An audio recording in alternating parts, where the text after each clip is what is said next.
കൂട്ടുകാരെ, പുതിയ ഒരു വീഡിയോയിലേക്ക് എല്ലാവർക്കും സ്വാഗതം. യൂട്യൂബ് ചാനൽ സെർച്ചിൽ വരുന്നില്ലേ? ഇന്നത്തെ വീഡിയോയിൽ ഷെയർ ചെയ്യുന്നത് എന്തുകൊണ്ടാണ് എൻ്റെ ചാനൽ സെർച്ചിൽ വരാത്തത്. ഒരുപാട് പേര് ഇക്കാര്യം കമൻറ്റിൽ ചോദിച്ചിട്ടുണ്ടായിരുന്നു. അവരുടെ പുതിയ ചാനൽ എന്തുകൊണ്ടാണ്, പലർക്കും പുതിയ ചാനൽ തുടങ്ങിയവരാണ് കൂടുതലും ചാനൽ സെർച്ചിൽ വരാത്തത്, എന്തുകൊണ്ടാണ് ഇങ്ങനെ സംഭവിക്കുന്നത്, സെർച്ചിൽ നോക്കിയാൽ അവരുടെ ചാനലിൻ്റെ പേര് കാണിക്കുന്നില്ല എന്നൊക്കെ പറയുന്നുണ്ട്. അപ്പോൾ ഇതിനെക്കുറിച്ച് കാരണങ്ങളുണ്ട്. അതിനെക്കുറിച്ചിട്ടാണ് ഇന്ന് നമ്മൾ സംസാരിക്കാനായിട്ട് പോകുന്നത്. അപ്പോൾ ആദ്യത്തെ കാരണം എന്താണെന്നുള്ളത് നോക്കാം.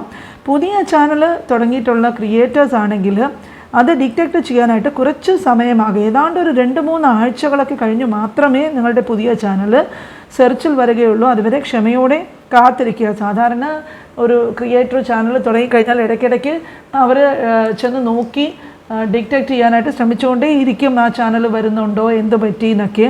അപ്പോൾ അതിനെക്കുറിച്ചിട്ടൊന്നും നിങ്ങൾ ടെൻഷൻ ആകണ്ട. കണ്ടിന്യൂസ് ആയിട്ട് കണ്ടൻറ്റ് ഇട്ടുകൊണ്ടേ ഇരിക്കുക. അപ്പോൾ കുറച്ച് ദിവസം കഴിയുന്നതിന് ശേഷം അത് ഓട്ടോമാറ്റിക്കായിട്ട് നിങ്ങളുടെ ചാനൽ നെയിം സെർച്ചിൽ വരുന്നതായിരിക്കും. പിന്നെ ഒരു കാര്യം എന്താണെന്ന് പറഞ്ഞാൽ, നമ്മൾ വന്നിട്ട് പലരും ഒരു യുണീക്ക് നെയിം ചാനലിന് കൊടുത്തിട്ടുണ്ടാകുകയില്ല. ഒരേ തരത്തിലുള്ള പേരാണ് പലരും കൊടുക്കുന്നതെങ്കിൽ അത് നമ്മൾ സെർച്ചിൽ കൊടുക്കുമ്പോഴേക്കും കൂടുതൽ സബും വ്യൂസും ഒക്കെ ഉള്ള കൂടുതൽ പോപ്പുലറായിട്ടുള്ള ചാനൽ നെയിം ആയിരിക്കും വരുന്നത്. നമ്മളുടെ ചാനൽ നെയിം അവിടെ കാണിക്കുകയില്ല. അപ്പോൾ അതുകൊണ്ട് നിങ്ങൾ എപ്പോഴും എന്താ ചെയ്യേണ്ടതെന്ന് വെച്ചാൽ, ഒരു ചാനലിന് ആദ്യമായിട്ട് നെയിം ഇടുമ്പോഴേക്കും ആദ്യം തന്നെ അതുപോലുള്ള വേറെ പേരുകൾ ഉണ്ടോ എന്നുള്ളത് ചെക്ക് ചെയ്ത് നോക്കുക. അപ്പം അതല്ലാത്ത യുണീക്കായിട്ടുള്ള പേരുകൾ മാത്രം ചാനലിന് ഇടാനായിട്ട് ശ്രദ്ധിക്കുക. കാരണം ഒരുപാട് പേര് ഒരേപോലുള്ള പേരുകൾ ഇട്ടാൽ അത് നിങ്ങളുടെ പുതിയ യൂട്യൂബ് ചാനലാണെങ്കിൽ അതിൽ സെർച്ചിൽ പെട്ടെന്ന് വരാനുള്ള സാധ്യത കുറവാണ്. ഇനി അടുത്ത കാര്യം എന്താണെന്ന് പറഞ്ഞാൽ, ഇപ്പോൾ ഒരുപാട് പേര് കോമൺ ആയിട്ടുള്ള വേർഡ്സ് ഒക്കെ ഉപയോഗിക്കാറുണ്ട്. കുക്കിംഗ്, ഫുഡ്, ഇതുപോലുള്ള കോമൺ നെയിംസ് ഇടാതെ നോക്കുക. അപ്പോൾ നെയിം എന്ന് പറയുന്നത് ഒരു ബ്രാൻഡിങ് ആണ്. അപ്പം നിങ്ങളുടെ ചാനലിൻ്റെ പേര് വന്നിട്ട് യുണീക്കായിട്ട് അത് നിങ്ങളുടെ ഒരു ബ്രാൻഡിങ് തന്നെ ആയിരിക്കണം. അപ്പോൾ ആ ഒരു ബ്രാൻഡിങ് നെയിം വേറൊരു ചാനലിന് വന്നില്ലെങ്കിൽ നിങ്ങളുടെ ചാനൽ സെർച്ചിൽ തന്നെ പെട്ടെന്ന് കിട്ടുന്നതായിരിക്കും. ഇനി ടാഗ് വന്നിട്ട് നമ്മുടെ ചാനൽ നെയിം എപ്പോഴും ടാഗായിട്ട് കൊടുക്കുക. അതിന് നിങ്ങൾ യൂട്യൂബ് സ്റ്റുഡിയോയിൽ പോയിട്ട് അവിടെ ബേസിക് ഇൻഫർമേഷൻ എന്ന് പറഞ്ഞൊരു ടാബ് കാണും. അവിടെ പോയിട്ട് കീവേഡ്സിൽ ചെന്നിട്ട് അതിൽ നിങ്ങളുടെ ചാനലിൻ്റെ പേര് അത് കോമായിട്ട് കൊടുക്കുക. പലരും ഏത് രീതിയിലാണ് നിങ്ങളുടെ ചാനൽ സെർച്ച് ചെയ്യുക എന്നുള്ളത് പല രീതിയിൽ അവിടെ ഓരോ രീതിയിൽ കോമായിട്ടിട്ട് കുറച്ച് വേർഡ്സ് അവിടെ കൊടുക്കുക. അപ്പോൾ അങ്ങനെ കൊടുത്തു കഴിഞ്ഞാൽ ഈ ചാനലിൻ്റെ പേര് സെർച്ച് എഞ്ചിൻ അടിച്ചാൽ അത് കിട്ടാനുള്ള സാധ്യത കൂടുതലായിരിക്കും പുതിയ യൂട്യൂബേഴ്സിനെ സംബന്ധിച്ചിടത്തോളം.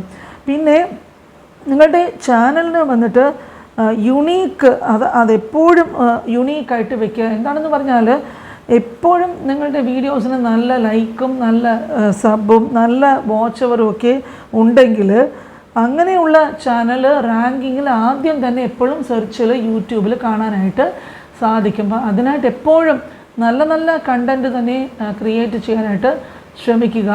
അപ്പോൾ കണ്ടൻറ്റ് നന്നായിട്ടുണ്ടെങ്കിൽ കൂടുതൽ പേര് ക്ലിക്ക് ചെയ്തിട്ട് ആ വീഡിയോയിലോട്ട് വരും. അങ്ങനെ ഒരുപാട് പേര് സെർച്ചിൽ വന്നിട്ട് നിങ്ങളുടെ ചാനലിൻ്റെ പേരോ അതൊക്കെ ക്ലിക്ക് ചെയ്തിട്ട് ഇങ്ങനെ വരുമ്പോഴേക്കും കൂടുതൽ ട്രാഫിക് ചാനൽ വരുമ്പോഴേക്കും ഓട്ടോമാറ്റിക്കലി നിങ്ങളുടെ ചാനൽ പെട്ടെന്ന് തന്നെ സെർച്ചിൽ വരാനായിട്ടുള്ള സാധ്യതയുണ്ട്. അതുകൊണ്ട് നിങ്ങൾ ആദ്യം ഒരു ചാനൽ ഒരു ക്രിയേറ്റർ തുടങ്ങുമ്പോൾ അതിൻ്റെ പേര് തൊട്ടിട്ടുള്ള ഇങ്ങോട്ടുള്ള കാര്യങ്ങളിൽ നന്നായിട്ട് ശ്രദ്ധിച്ചിട്ടും അതിനെക്കുറിച്ചിട്ട് ഉള്ള പൂർണ്ണ അറിവോടെയും വേണം നിങ്ങൾ ചെയ്യാനായിട്ട്. അപ്പോൾ നിങ്ങളുടെ ചാനലിൽ കുറേ ദിവസമായിട്ട് അത് സെർച്ചിൽ തന്നെ വന്നില്ലെങ്കിൽ അത് ഗ്രോത്ത് വരാനായിട്ട് ഒരുപാട് സമയമാകും. അപ്പോൾ ഈ പറയുന്ന കാര്യങ്ങളൊക്കെ നിങ്ങൾ നന്നായിട്ട് ശ്രദ്ധിച്ചിട്ട് ചെയ്യുകയാണെങ്കിൽ ചാനൽ നെയിം പെട്ടെന്ന് സെർച്ചിലേക്കും വരുന്നതായിരിക്കും. ഇപ്പോൾ ഫാമിലി മെമ്പേഴ്സ് ധാരാളം പേര് റെഗുലറായിട്ട് വീഡിയോസ് കണ്ടിട്ട് നന്നായിട്ട് സപ്പോർട്ട് ചെയ്യുന്നുണ്ട്. അപ്പോൾ ഒരുപാട് പേര് ഇടയ്ക്ക് കാണുന്നുമില്ല, അവർക്ക് ബിസിയാണ്, പിന്നെ വന്ന് കാണാമെന്ന് പറയുന്നുണ്ട്.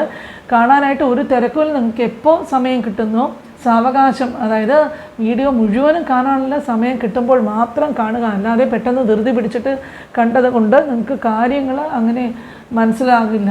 അപ്പോൾ എപ്പോൾ സമയം കിട്ടുന്നുവോ, കുറേ വീഡിയോസ് പെൻഡിങ് ഉണ്ടെങ്കിൽ പതുക്കെ മുഴുവനായിട്ട് സ്കിപ്പ് ചെയ്യാതെ കാണാനായിട്ട് ശ്രമിക്കുക. കാരണം ചിലപ്പോൾ വീഡിയോയുടെ അവസാന ഭാഗത്തായിരിക്കും പ്രധാനപ്പെട്ട കാര്യങ്ങൾ ഉൾപ്പെടുത്തിയിരിക്കുന്നത്. അപ്പോൾ ആദ്യത്തെ കുറച്ച് സെക്കൻഡൊക്കെ കണ്ടാൽ ആ വീഡിയോയിൽ എന്താ ഉൾപ്പെടുത്തിയിട്ടുള്ളതെന്നുള്ള കാര്യങ്ങൾ മനസ്സിലാവാതെ വരാൻ സാധ്യതയുണ്ട്.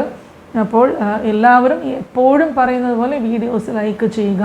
സബ്സ്ക്രൈബ് ചെയ്യാത്ത കൂട്ടുകാരുണ്ടെങ്കിൽ മറക്കാതെ സബ്സ്ക്രൈബ് ചെയ്യൂ. ഫ്രണ്ട്സിനുമായിട്ട് വീഡിയോസൊക്കെ ഷെയർ ചെയ്ത് കൊടുക്കുക. അപ്പോൾ ഇതുപോലുള്ള നല്ല നല്ല ടോപ്പിക്സും യൂസ്ഫുൾ ആയിട്ടുള്ള കാര്യങ്ങളുമായിട്ട് എല്ലാ ദിവസവും 9 മണിക്ക് രാവിലെ നിങ്ങളുടെ മുമ്പിൽ വരുന്നതായിരിക്കും. അപ്പോൾ അതുവരെ എല്ലാവർക്കും ബൈ.